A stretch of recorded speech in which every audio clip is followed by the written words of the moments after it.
BJP सरकार में जारी घमासान पर जल्द ब्रेक लग सकता है। शिंदे गुट के बागी तेवर को देखते हुए अब यही कयास लगाए जा रहे हैं कि महाविकास आघाड़ी सरकार बहुत जल्द सत्ता से बेदखल हो जाएगी। ऐसी कयासबाजी इसलिए लगाई जा रही है क्योंकि एकनाथ शिंदे गुट और बीजेपी के बीच सरकार बनाने पर मंथन चल रहा है। सूत्रों के मुताबिक शिंदे और फडणवीस के बीच सरकार बनाने का फॉर्मूला भी करीब करीब तय हो चुका है।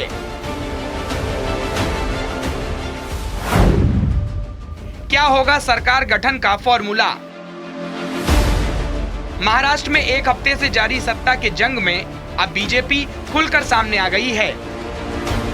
अब तक पर्दे के पीछे से सियासी बाजी लड़ रही बीजेपी ने महाराष्ट्र में सरकार के गठन का फॉर्मूला तय कर लिया है।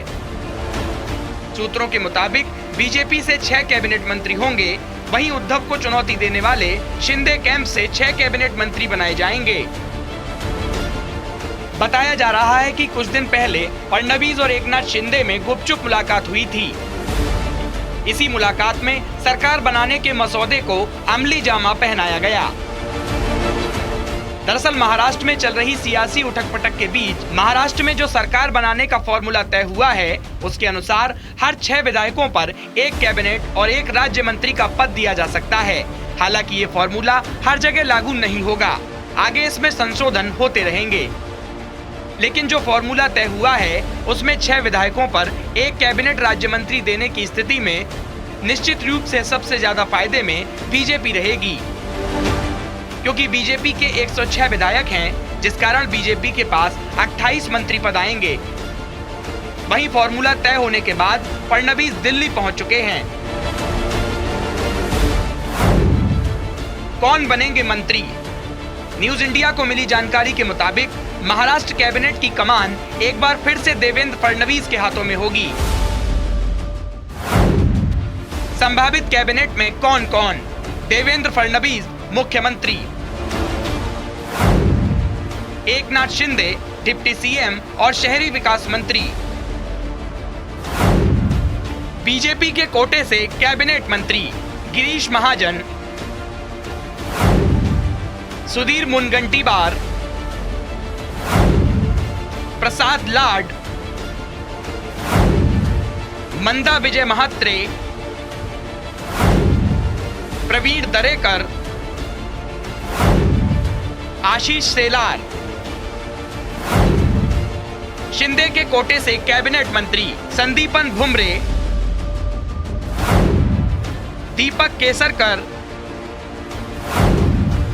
दादाजी भूसे, गुलाबराव पाटिल, शंभूराज देसाई, उदय सामंत। बीजेपी हाईकमान से मिले फडणवीस। दिल्ली पहुंचने के बाद फडणवीस पार्टी अध्यक्ष जेपी नड्डा से मिले। इसके साथ फडणवीस गृह मंत्री अमित शाह, संगठन महामंत्री बीएल संतोष से भी मिले। इस मुलाकात में महाराष्ट्र के ताजा हालात पर चर्चा हुई। साथ ही उन्होंने शिंदे गुट के साथ सरकार के गठन के फॉर्मूले के बारे में हुई बातचीत से भी पार्टी आलाकमान को अवगत कराया। साथ ही मंत्रिमंडल की रूपरेखा पर विस्तार से चर्चा हुई। वहीं चर्चा ये भी है कि शिवसेना के बागी गुट के नेता एकनाथ शिंदे भी दिल्ली पहुंच सकते हैं।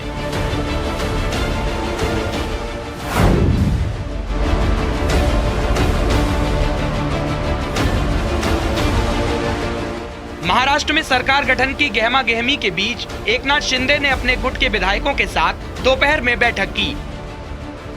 इसमें आगे की रणनीति पर चर्चा हुई। वहीं शिवसेना के मंत्री सुभाष देसाई ने शिंदे और बागी विधायकों को धमकी दी है।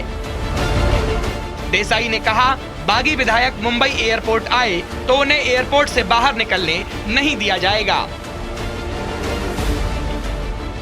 शिवसेना पर अधिकार एकनाथ शिंदे जता जरूर रहे हैं, लेकिन मुझे लगता है कि शिवसेना का संविधान जो है वो अभी भी, और जो उनके बॉडी है, जो एग्जीक्यूटिव काउंसिल है, मतलब वहाँ नेता, उपनेता, सचिव ऐसे पद होते हैं। इन पदों के तमाम नेता एकनाथ शिंदे को छोड़ के, और शायद एकनाथ शिंदे ही है, बाकी सारे नेता उद्धव ठाकरे के पीछे खड़े हैं। करीब करीब ठाणे और पालघर छोड़ के सारे जिलों के जिला प्रमुख, जो जिलाध्यक्ष कहला सकते हैं आप उनको, जिला प्रमुख कहलाते हैं, वो उनके साथ है।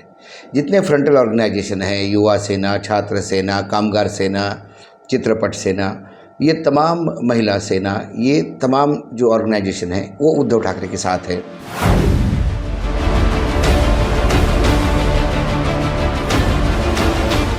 एक तरफ बीजेपी और शिंदे गुट सरकार बनाने के फॉर्मूले को अंतिम रूप देने में जुटी है, वहीं बीजेपी ने रणनीति के तहत उद्धव ठाकरे सरकार को हटाने के लिए रणनीति तैयार की है। इसके तहत प्रहार पार्टी उद्धव सरकार के खिलाफ अविश्वास प्रस्ताव लाएगी। खबरों के मुताबिक ये प्रस्ताव 30 जून को लाया जाने वाला है।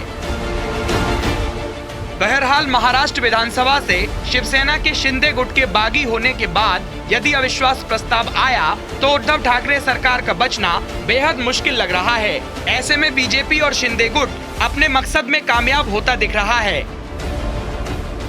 ऐसे में महाविकास अघाड़ी सरकार की गाड़ी और कितनी दूर चल पाएगी, ये किसी से छुपा नहीं है। Bureau report, news India.